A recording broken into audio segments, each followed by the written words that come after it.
Making good on his pledge to carry on the New Deal policies of Franklin Roosevelt, Truman sent a liberal domestic agenda to Congress. He called for greater unemployment insurance, a higher minimum wage, a larger Social Security system, housing assistance, and, for the first time in the nation's history, a bill for national medical health insurance. But Congress had no interest in social welfare.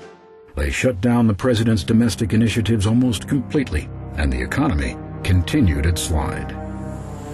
By the spring of 1946, inflation was soaring, and 3 million Americans were out of work.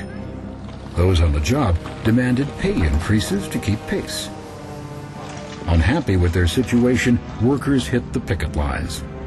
In 1946 alone, over 4.5 million Americans went on strike. Their demonstrations were often ugly and violent.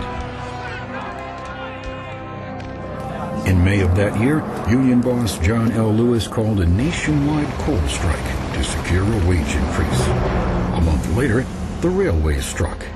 With limited transportation, the nation's economy ground to a halt.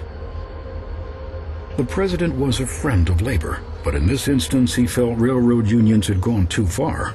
He took action and made a bold appeal to Congress. I request the Congress immediately to authorize the President to draft into the armed forces of the United States all workers who are on strike against their government. Returning to military duty was a chilling prospect. Before the President could finish his speech, he was handed a note. Word has just been received that the rail strike has been settled on terms proposed by the President.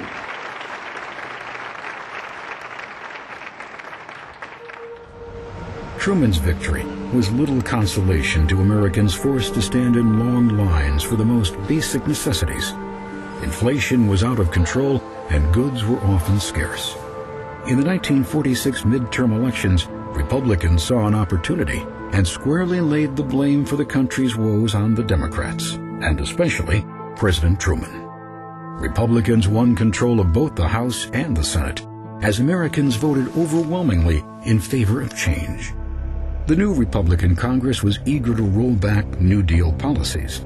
Republican Senator Robert Taft of Ohio led a conservative backlash against labor in 1947. He co-sponsored the Taft-Hartley Act, which slashed the power of unions.